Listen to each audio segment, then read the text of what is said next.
महाराष्ट्राच्या विधानमंडळामध्ये शेतकऱ्यांचा आणि कामगारांचा आवाज बुलंद केला ते आमचे गणपतराव आबासाहेब देशमुख यांना विनम्र आदरांजली अर्पित करतो। आजचा दिवस हा माझ्याकरता याकरता अतिशय आनंदाचा आहे की 20-22 वर्ष 25 वर्ष जवळपास आबासाहेबांशी माझा अतिशय जवळचा संबंध राहिला, ज्याला आपण अतिशय मनाचा संबंध म्हणतो अशा प्रकारचा त्यांचा माझा संबंध होता। पण एक गोष्टीची खंत मला नेहमी असायची की मी जेव्हा जेव्हा सांगोल्यात यायचो आबासाहेबांच्या विरोधात मत मागायला यावं लागायचं, कारण त्यांचा पक्ष वेगळा आमचा पक्ष वेगळा। त्यामुळे एक खंत मनात असायची की एवढा चांगला व्यक्ती की ज्यांच्याकडनं या महाराष्ट्रातले अनेक प्रश्न आम्ही शिकलो, ज्यांच्याकडनं या महाराष्ट्राच्या राजकारणामध्ये कशा पद्धतीनं सामान्य माणसाला आपण न्याय देऊ शकतो, त्याची भूमिका कशी प्रभावीपणे मांडू शकतो आणि सोबत केवळ 2 आमदार कधी 3 आमदार असतानाही अतिशय धडाडीने सामान्य माणसाचे प्रश्न कसे सोडवू शकतो हे आम्ही आबासाहेबांकडनं शिकलो। आणि म्हणून मला ही नेहमी खंत असायची की अशा व्यक्तीच्या विरोधात आपल्याला मतं मागायला यावं लागतं। पण आज मला अतिशय आनंद आहे की बाबासाहेब सोबत आहेत आणि आता आम्ही एकमेकाकरता या ठिकाणी मतं मागण्याकरता आलेलो आहोत।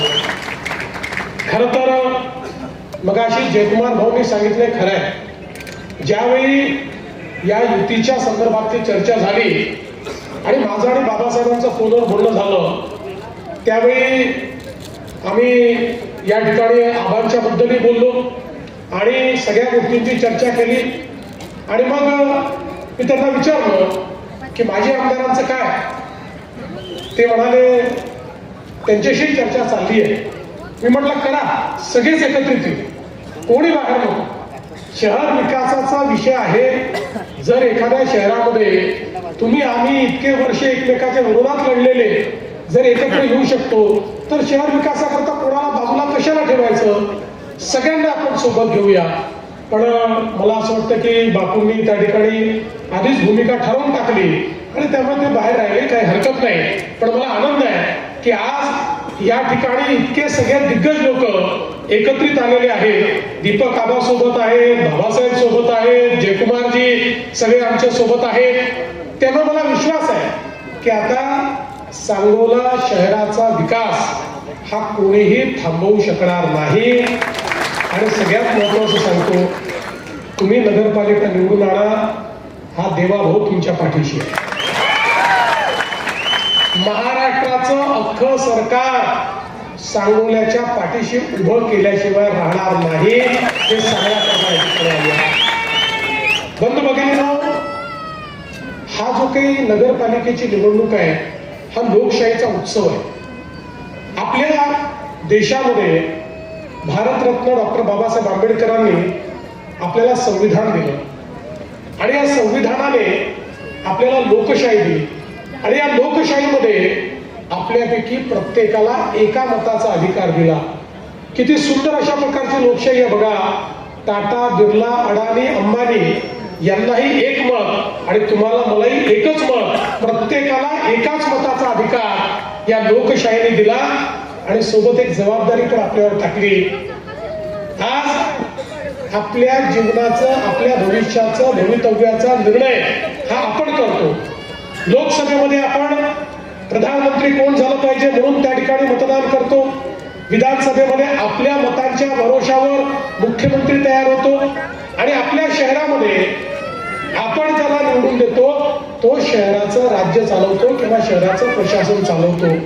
आणि म्हणून या लोकशाहीने सगळ्यात मोठं परिवर्तन काही केलं तर अनेक शतकं आपल्या देशात राजेशाही होती आणि राजेशाहीमध्ये राणीच्या पोटातून जो जन्म घ्यायचा तो राजा व्हायचा।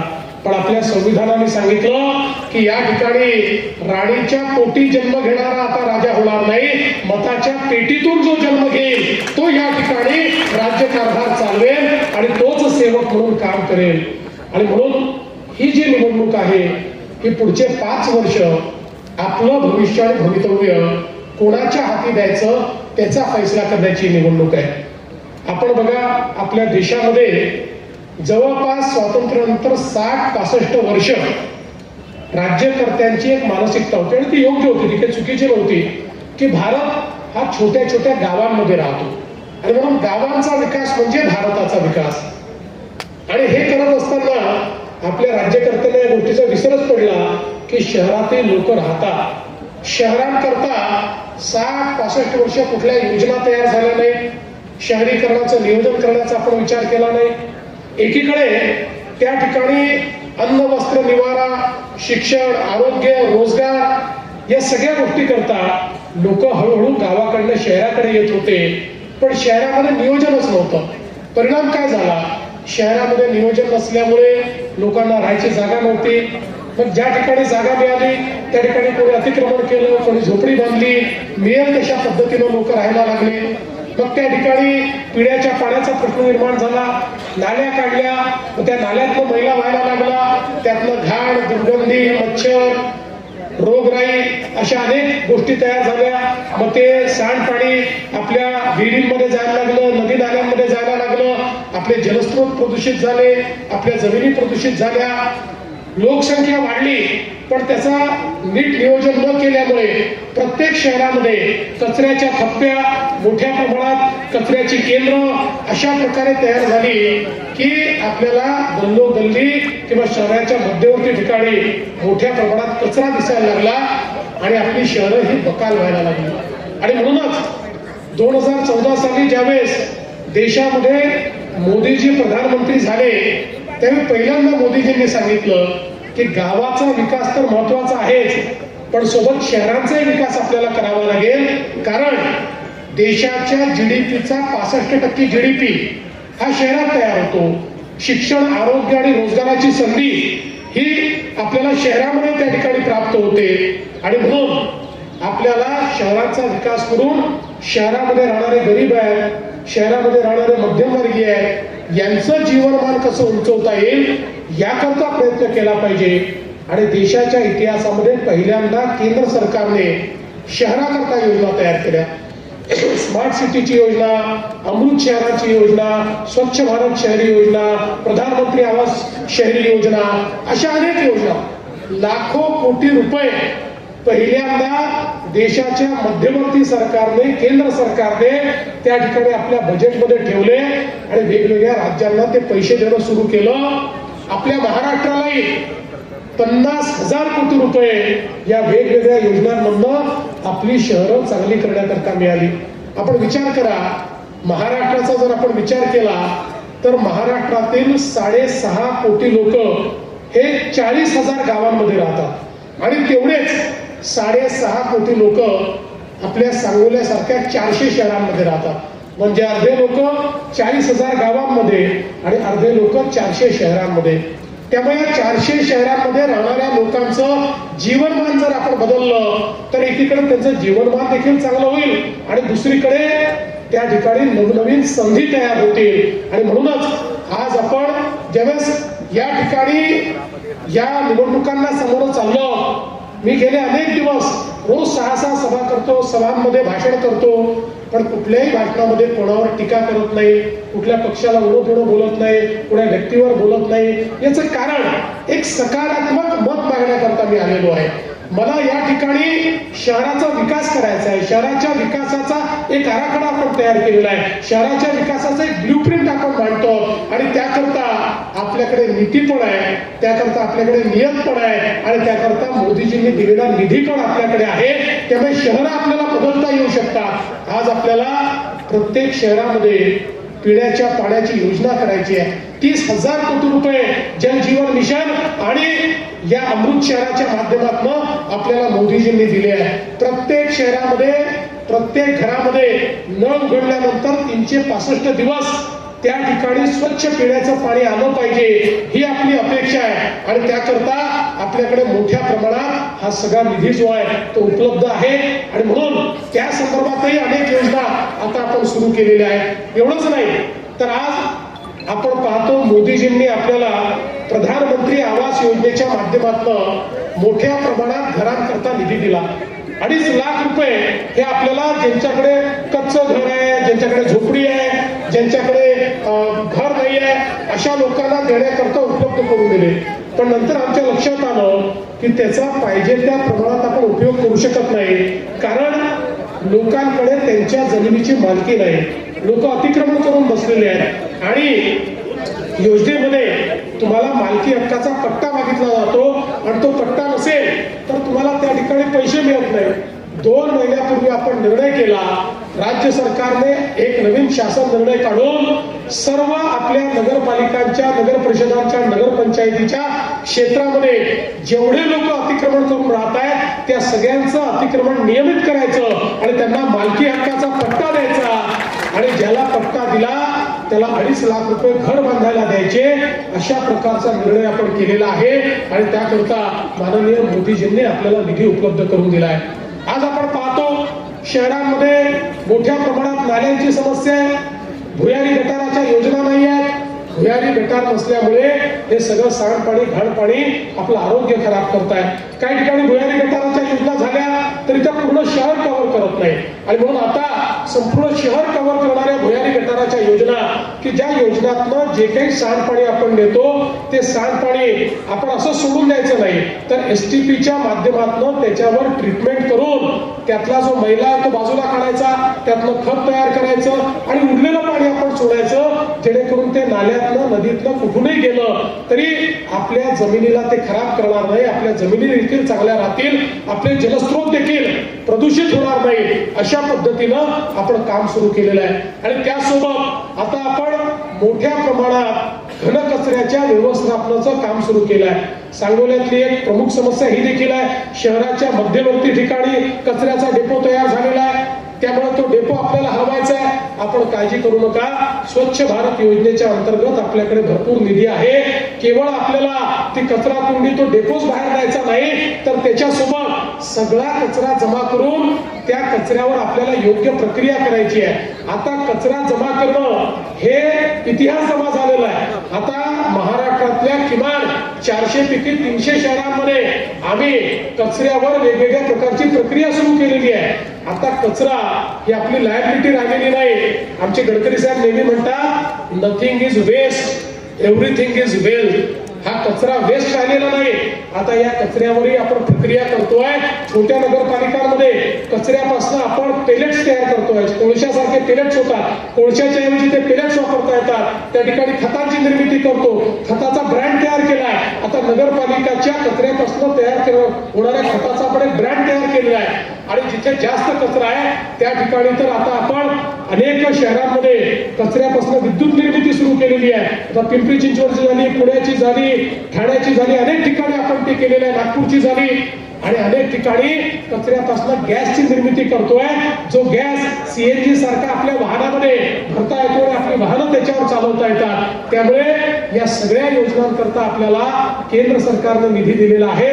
आपली शहरं स्वच्छ करायची आहेत. त्यामुळे या ठिकाणी मी आपल्याला निश्चितपणे सांगतो की आपल्या या नगरपालिकेला या कचऱ्याच्या स्थलांतरणाकरता आणि योग्य व्यवस्था उभी करण्याकरता देखील मोठ्या प्रमाणात जी काही मदत आहे ते आपल्या सरकारच्या माध्यमातून या ठिकाणी आपण देऊ. आज आपल्याला माहिती आहे की अनेक गोष्टी आपल्याला करायच्या. या सांगोला शहराला आमच्या बाबासाहेबांनी सांगितलं धूळमुक्त करा. आपण काळजी करू नका, आपल्याला धूळमुक्त करण्याकरता चांगले रस्ते, कॉन्क्रीटचे रस्ते आज आपण मोठ्या प्रमाणात नगरपालिकेच्या क्षेत्रांमध्ये करतो आहोत आणि ते काम देखील आपण करू. आपली जी अमृत योजना आहे या योजनेतनं आपल्याला उद्यानं तयार करता येतात, यातलं मैदान आपल्याला तयार करता येतात, यातलं तलावाचं संवर्धन आपल्याला करता येतं, हरितपट्टी आपल्याला तयार करता येतात. त्यामुळे मला असं वाटतं की एक जे तुमच्या सगळ्यांच्या स्वप्नातलं सांगोला शहर आहे ते तयार करण्याकरता आराखडा तुम्ही तयार करा. त्याला मदत करण्याचं काम मात्र आम्ही करू. सरकार निश्चितपणे त्या ठिकाणी मदत करेल. आज खरं म्हणजे आपण बघितलं तर मोठ्या प्रमाणात आपले माजी सैनिक या सगळ्या भागामध्ये आहेत आणि माजी सैनिकांची मागणी असते की आमच्या माजी सैनिकांकरता एखादं भवन या ठिकाणी तयार झालं पाहिजे. ही अतिशय योग्य मागणी आहे. ज्या लोकांनी देशाकरता आपल्या जीवनातले अनेक वर्ष दिले आणि आता त्या ठिकाणी, कारण सैनिक हा लवकर रिटायर होतो, त्याला अतिशय 17-18 वर्षी तो लागतो, 15-20 वर्ष तो काम करतो आणि तो रिटायर होतो, त्याच्यात उमेद असते, तो अनेक चांगल्या गोष्टी करू शकतो. माजी सैनिक यांच्यामध्ये शिस्त असते, ते अतिशय चांगल्या पद्धतीनं काम करतात, त्यामुळे त्यांचं एक योग्य संघटन झालं पाहिजे या दृष्टीनं हे जे काही माजी सैनिक भवन आपल्याला उभारायचं आहे त्याला ही पूर्ण मदत ही राज्य सरकारच्या माध्यमातून आपल्याला उपलब्ध करून देऊ. आणि त्यासोबत प्रत्येक शहराची एक ओळख असते आणि ती ओळख ही आपल्या जे काही आपले महापुरुष असतात त्या महापुरुषांच्या त्या ठिकाणी जे काही पुतळे असतात, त्यांची स्मारकं असतात, त्या माध्यमातून ती होत असते. आणि इथे तर सातत्याने आपली सगळ्यांची मागणी आहे, पुण्यश्लोक अहिल्यादेवी होळकर, सावित्रीबाई फुले, नरवी रुमाजी नाईक, बसवेश्वर महाराज, विष्णुपंत दादरे, अशा सगळ्या वेगवेगळ्या पुरुषांची जे काही महापुरुष आहेत त्यांची स्मारकं झाली पाहिजे. खरं म्हणजे आपण ती जरूर करा, पण आपल्याला एक कॉन्सेप्टही सांगतो, तो जर आपल्याला सगळ्यांना आवडला तर तो करा. एखादं स्मारकांचं उद्यान करा आणि एकाच उद्यानामध्ये जर सगळी स्मारकं नेता आली तर त्या उद्यानामध्ये प्रत्येक आपले जे काही हे महापुरुष आहेत त्यांची जयंती आणि पुण्यतिथी सगळे समाज मिळून त्या त्या ठिकाणी साजरी करतील आणि एक वेगळा अशा प्रकारचा एक सामाजिक भाव आपल्याला या निमित्ताने तयार करता येईल. पण या सगळ्या गोष्टींकरता आपल्याला जी काही या ठिकाणी अडचण आहे ती आपण दूर करू. खरं म्हणजे आपल्याला कल्पना आहे, आमचे आबासाहेब वर्षानुवर्ष या ठिकाणी दुष्काळाकरता लढले, पाण्याकरता लढले आणि मला अतिशय आनंद आहे की आबासाहेबांचं स्वप्न पूर्ण करण्याकरता आम्हाला त्या ठिकाणी मुख्यमंत्री म्हणून जबाबदारी मिळाल्यानंतर अनेक आपण निर्णय घेतले आणि या ठिकाणी पाणी पोहोचवलं.